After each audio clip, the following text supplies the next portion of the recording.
Hello and welcome to Expats Everywhere. If you could tell us where you're from and a little about yourself. Hi everybody, I'm Simone Collins and I'm from Queensland, Australia.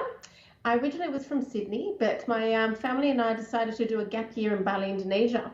So we lived in Bali, Indonesia for a couple of years and then found our way over to a different part of Australia, which is in Queensland, and loving it here now. Awesome. Well, we're here today to talk about Bali, Indonesia. So let's jump straight in and let's talk about what kinds of jobs are available for English speaking expats in Bali. Sure, the job market is quite small. They do obviously like to support the locals, but when you do have an opportunity to work in Indonesia, there is quite a few different choices. So, for example, it's quite popular to work in international schools, and they accept any school teachers from all around the world, and they're often paid in US dollars. Then there's obviously the big hospitality industry. So there's so many opportunities in hotels, in management. There's the beach clubs, the resorts, the all the sort of retreats and things like that. So lots of, I would say, probably education and hospitality would be the two main sort of job opportunity areas. Obviously, you can create your own job and business opportunities, which I know many people have done. And then otherwise, there's a big digital nomad community, of course, or just really looking at ways to work remotely. So a lot of people are now looking at opportunities to ask their manager or boss if they can work remotely, as long as they're on the right time zone and can support their team and their sales and business. Why not? Just give it a go. And that's what's happening. Do you find it pretty common that people will go there as digital nomads and then they'll want to stay, so they'll open up a business? Is that common? Yeah, I think you get a bit of a mix. So you've got some, for example, it could be a couple where one person is the nomad and very entrepreneurial, and the other one at the same time is setting up a business and looking at opportunities.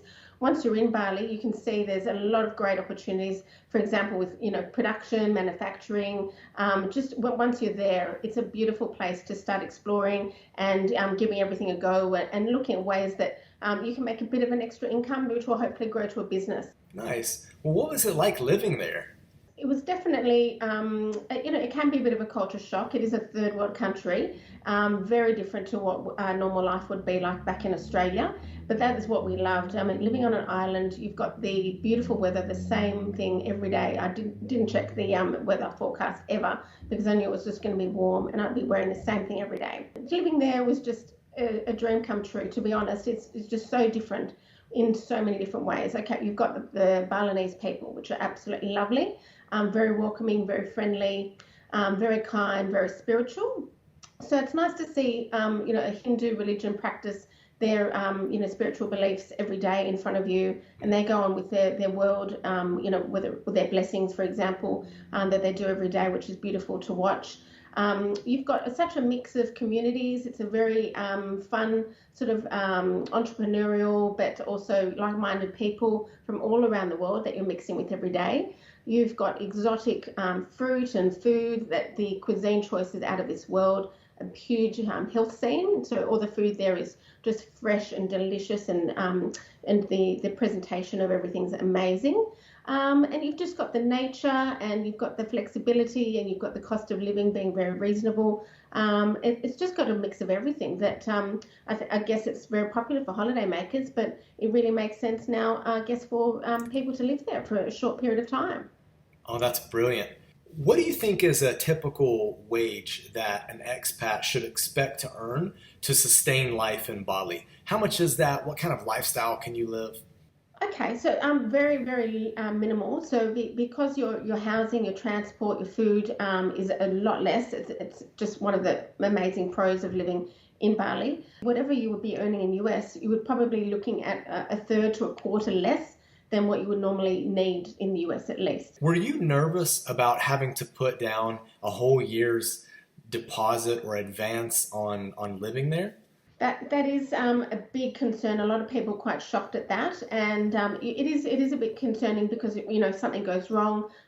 It's just the way they work, and I think everything's negotiable, definitely, but it's just a known fact. It's just like a rule. It's how it sort of works that if you want a yearly rental, and it's I guess a way of negotiating a much better rent rate as opposed to a by month situation. it is nerve-wracking because it is unpredictable. So, for example, in both our villas, there's always something that can go wrong. You've got the wildlife, for example. We had a beautiful villa. However, we had anything and everything in the roof that we would have to get looked at.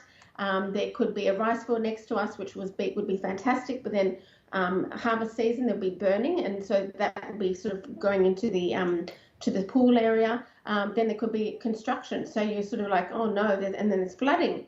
So it's really unpredictable. It is nerve-wracking. Unfortunately, that I suppose is a con. If you're going to live for a permanent 12 months, they will expect you to pay up front. And is this something that is just for expats, or are locals also paying a year in advance? Yes, I believe that locals aren't paying a year in advance. For example, I know that they will be in a different sort of housing complex, so they would have like a shared sort of courtyard, sort of possibly living area, and then they'd have their own little separate sort of rooms, if you want to call them living and bedroom areas, and that would be probably locally. So that is a local price of about 700,000 rupiah per month for a local, and that would be month by month. So the Balinese are a month by month salary. They're paid monthly. Everything is in sort of a month increments. Okay. And how much should someone expect to earn there as a single, couple, family of four?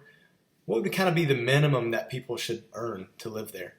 That's a great question because it varies depending if it's a single couple or family. So let's start with a single person who's probably getting a little bit of work remotely and just wanting to live in Bali and give it a go. That can be really, really cheap. So you're looking at, say, shared accommodation. You might be hiring a motorbike, and you're having 3 local meals a day with, throwing a lovely coconut and a bintang. Yep. Things can be very minimal. So probably looking at, US dollars. It could be like as simple as 30-40 US dollars. Nice. A day. It's really, you can make your life really, really simple as a single person. Again, couples, very similar to that. It just depends, what little bit of extras you want to do and throw in there. But obviously the cheapest way would be looking at a shared furnished villa, or even just a shared house with local people. You can live like that too. You've got, you're just hiring a motorbike and you're just enjoying some local food and enjoying what Bali has to offer on a free basis, I guess. And then when you go a bit further up into sort of villas, which might even have staff, that gets, obviously a little bit pricey, but the cost of living incomparable. So, for example, not having to clean your house, wash your clothes, look after a garden, have a pool, which is amazing. All these things obviously come with a price, but a lot less than what we would have back in our home. So, looking at a family of 4, for example, you're probably looking at 400 or 500 US a week, but that includes a lot of extras that you would not normally have to or couldn't enjoy and pay for back at home. And however, that also looks at we're also looking now at education for families. So that's the way that you can make it really expensive, or you can make it really affordable. And so, for example, what I help families do at ouryearinbali is I can give schooling options. So to make that price a lot easier to budget for, you would probably look at maybe a home school, a family-based school, some online distance education. Otherwise, international schools are very expensive in Bali, and that's just something to budget for. And that's in the vicinity of it could be probably between 15 and 20,000 US a year per child. Okay, great. And this is something that you talk about on Our Year in Bali, and you advise people on as well, right? The cost of education and how to get around that. Is that correct? Definitely. All the living budgets. Basically, I was just going to say I've got, I think about anything and everything. So, for example, you may need to budget to do a fogging once a month for the mosquitoes. Right. You have to, you can't drink the water, so there's water dispensers, and how much does that cost?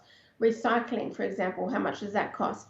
So anything and everything, after school activities, all sorts of, weird and wonderful things that you probably wouldn't have even think to budget for. So yes, at Our Year in Bali, I've got a whole expense list, a budget checklist, and all things to look for when you want to relocate with your family. Fantastic. We'll dig into Our Year in Bali a little more later.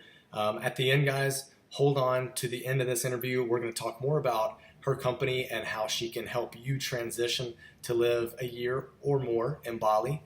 Let's move on to the startup costs. Now we know that as a foreigner living there, we're going to need to have at least a year for our accommodations. But are there any other prices for startup that might surprise us? Sure. Okay, Okay, and it comes down to visas. So I think that's the main cost that people should budget for. So having your finances in order, and obviously everything's very negotiable, especially now with COVID times. But the next biggest expense, apart from your sort of living expense, from as Josh said a year in advance, would be visas. So if you are looking at just living on the island, supporting yourself remotely through work remotely, then you would probably be looking at a social visa, and that allows you to stay in Bali, Indonesia for 6 months, and then you have to leave the country after 6 months, and then you return again. So that is what we did for the couple of years that we were living there, and obviously that needs to be budgeted for. So budget in lots of different ways. One is the initial cost, and then there is a monthly updating cost for that, and then the cost to leave the country, which would probably be Singapore, being the closest country. right. That's 2.5 hours away from Bali, and so the cost of a flight to Singapore, and then reprocessing that visa, and then flying back again, which you can do in 1 to 2 days, and then restarting that process again. So having that done would be a big cost to budget for, as well as insurance. That would be probably another big one. So the travel and health insurance side, having that covered for 12 months, then everything else is very, very reasonable, and it's a great cost of living. Okay. And if we're looking at the visa process, can you tell us what is that like? I'm sure that there are several visas that people can get, but if someone is wanting to live in Bali for a year, what kind of visa do they need to get? There are lots of visas to choose from. Obviously, the most popular being a social visa in that setup. However, there are other ways that you could do it. You could just be on a tourist visa, and which gets extended every 30 days. That's if you want to leave the country a lot more often than every 6 months. Maybe you need to leave the country. Then there's also business visas, and there's also a very popular visa called a Kitas visa, and that is allowing you to stay in the country for a whole year, but you need to be sponsored for that visa. So, for example, if you did have a job in hospitality or teaching or another type of business, they would set you up with a Kitas visa, and that allows you to be sponsored and stayed in the country for 1 year. You also get benefits as well. So there's like discounted rates for Kitas visa holders, for example.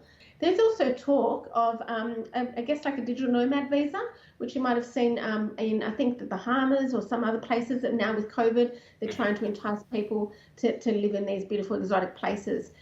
So there is a possible, another type of visa coming through. And then I was speaking to a friend the other day that there is the rise of the tempat. And I was like, what does a tempat mean? And she was sort of talking about, these tempats, these are people that would normally, think of Bali as a 2-week holiday, and now they're looking at it as a 3, 6-month, 12-month holiday, or I suppose not a holiday, but a place to live and holiday at the same time. Okay. Well, can you tell us how should someone pack to move there, and what's the weather like? Sure, packing extremely lightly, which is the best part. It's super easy, and the weather, as I said, to me, it felt like Groundhog Day every day.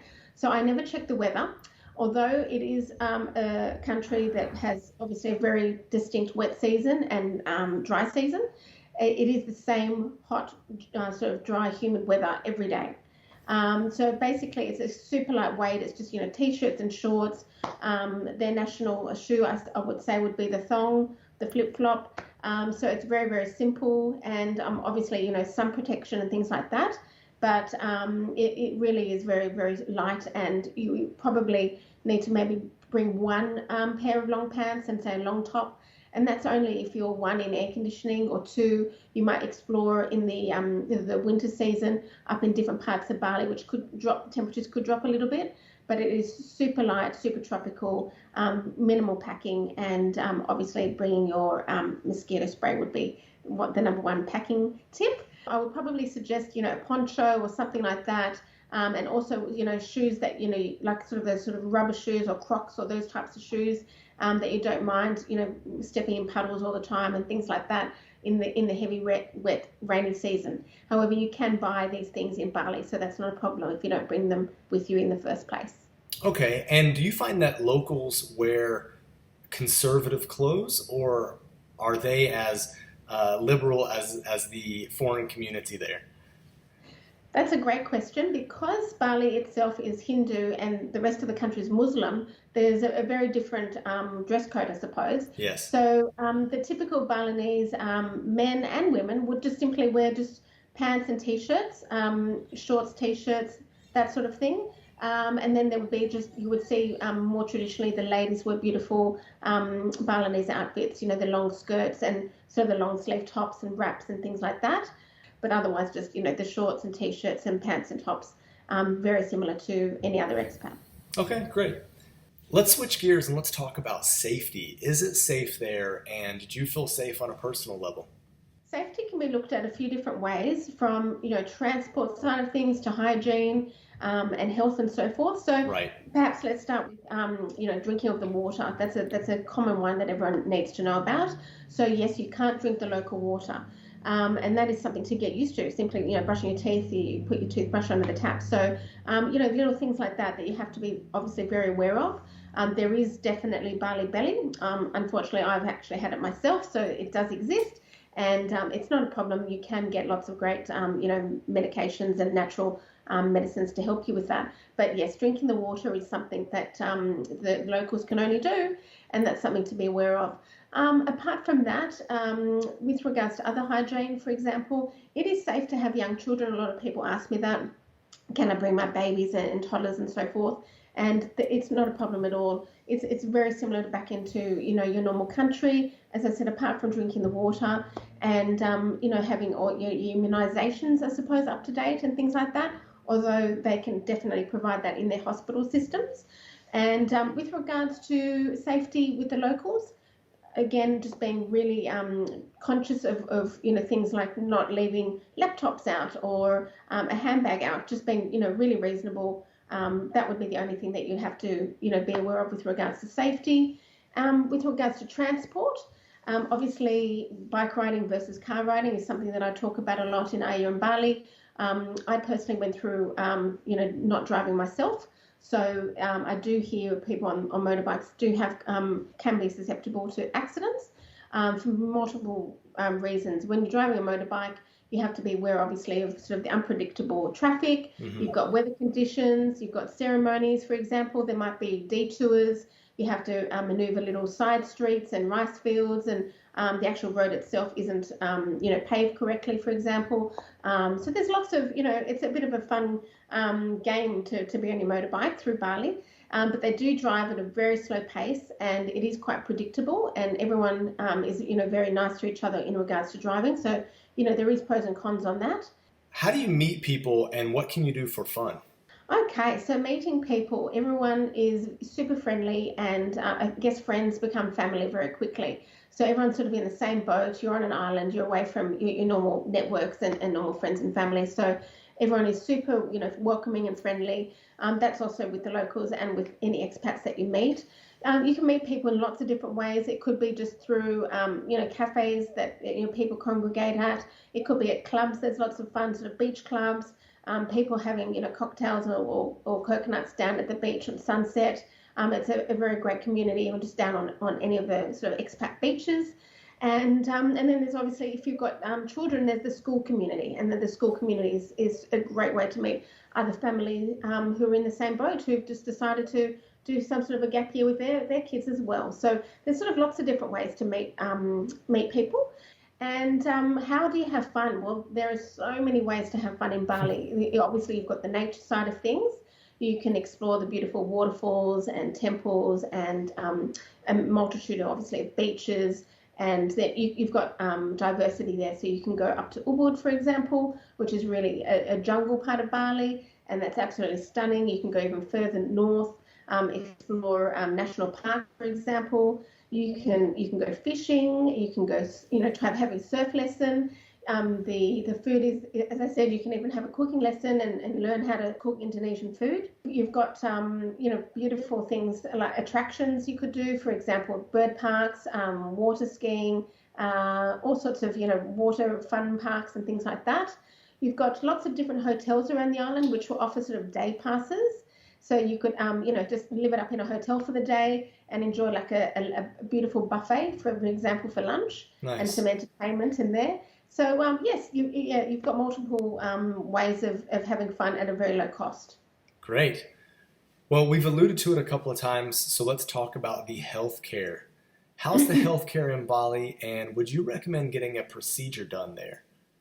Health is definitely something to be aware of for living in Bali. I do say that the general sort of GP, general doctor, healthcare system is completely fine. I myself have had great experiences with doctors who are absolutely proficient in English and very, very competent in regards to general health. They do have a couple of sort of international hospitals, which again are good for just sort of basics. Procedure wise, I probably wouldn't have a procedure per se in Bali. I would probably go to a place that, for if you had to go not to back to your home country, I would go to a place like Singapore. So Right. Singapore is the next step that people would go to have a procedure, which is about 2.5 hours by plane. But otherwise, the healthcare system is very good. They've got pharmacies absolutely everywhere, dotted everywhere. The convenience of pharmacies is fantastic. Obviously, having a very good health insurance to back that up is needed. But with regards to procedures, I would probably go to Singapore for that. So things that are scheduled, head to Singapore or Yeah, maybe Bangkok, but things that are emergencies, you got to get it dealt with there, and it's okay. It's it's okay. You'll be good. All right. Well, before we wrap up, I would love to hear more about how you help expats. So, what is it that you do that helps expats so much? So yes, ouryearinbali.com is a great resource for anybody, families mainly, but retirees or couples that are looking at having sort of like a gap year or a sabbatical year in Bali, Indonesia. And that's because we provide some fantastic resources from, anything from finance to schooling to everyday life, what to be aware of. One thing I do on the website, which I love, is I interview other expats that are living there, and I ask them the pros and cons. I ask them, what their life is like, how they finance themselves living in Bali, and what their motivations are, how long they plan to stay. Was it hard to find a villa, for example? And what's the visa process like for them? So all these things are, a great resource to read and research and have as your homework before making a move. And then what I do provide is a service, which is a consulting service. And in that service, we have, some great chats together and some phone consultations. But then I also provide, I suppose, like a big ebook, if you want to call it that. It's a Hmm. special guide to living there. So my personal experience from anything and everything that you need to budget for, all the expenses, all the tips and tricks, especially for example, with a family, what they don't have in Bali that you may want to bring with you. I talk definitely about all the schooling options, the pros and cons there. For example, how to pay for staff, how to get around. I've got great contacts, for example, a really great visa agent, an excellent dentist and doctor, all the things that take a very long time to settle in and sort of get those tips and tricks from other people after talking to expats. So I guess it's like a fast track where you Yeah. sort of, download all the information, ask all the questions that you want, and then you've got the confidence to just sort of move there as opposed to find the information higgledy-piggledy online through groups and just physically living there and speaking to people. Awesome. Well, wrapping up, if you could quickly tell us what are your pros and cons to living in Bali, Indonesia? Sure. So obviously let's start with the cons and then we'll end on a high with the pros. Sounds good to So me. the cons would be, I suppose, just I guess if you're susceptible to hot weather and heat, that's something you just have to get used to in the beginning. It is a bit of a shock. I guess also the outdoor nature of mosquitoes and things like that.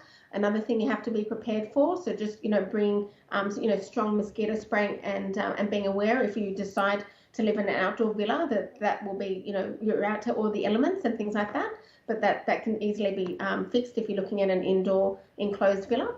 The other cons would be, I suppose, just the visa process is, obviously a little bit frustrating for some people. If you can't get a yearly KITAS or sponsorship set up, you've got your social visa to look into. So they would be probably the big ones. And then obviously education. If you've got family with kids and you're looking at ways to educate them, that would be something that you would have to consider. If you want to pay the expense with the international school fees and budget for that, not a problem. But there are definitely alternatives. And I suppose with children, again, the other con would be the lack of outdoor spaces and parks and that type of thing that I noticed personally, and I know other expat families do find that a little bit frustrating. There definitely are places that obviously the beach is super popular as an open space, and there are lots of great clubs and restaurants that are really catering to young children and families. So they will have a space of a playground or a meeting place for kids to do activities together. But that would probably be something just to be mindful of. And then I suppose let's get into the pros, which there are so many. So obviously the cost of living is very, very attractive. So for example, not having to do much cooking. The local prices to cook and eat out fantastic. A couple of dollars for a meal is very, very attractive. Obviously, you can cook yourself and go to local markets and do your own thing there too. And just, I suppose, island life. So yes, you might not have the conveniences of everything back at home, but you sort of get used to it, and living on an island like Bali makes up for it in so many different ways. Just the exploring, the culture, and being a part of a totally different culture that's very peaceful, and it has beautiful daily routines and rituals. It's just a lovely thing to be a part of. So it's a great place to expose your family to, get them out of their comfort zone, get them out of their usual way of life, and just enjoy something completely different, out of the box. That it can be a challenge sometimes, sure, but it's a welcoming challenge, and it's a beautiful place to explore for 3-6 months, a gap year, something like that. I definitely recommend doing it. Brilliant. And if people want to get a hold of you, how can they get in touch with you? Sure. So simply visit my website on www.ouryearinbali.com. That's one way. I'm on Instagram at ouryearinbali, on Facebook at ouryearinbali, and you can reach out and send me a message. I'd love to help. We can set up a call and have a chat, talk about your plans and ideas, and I can walk you through the process of what I suggest would be the next steps, and help you out any way I can. Fantastic. Simone, thank you so much for meeting with expats everywhere. We really appreciate it. Thanks so much, Josh. I've had a great time chatting. Bye. Bye.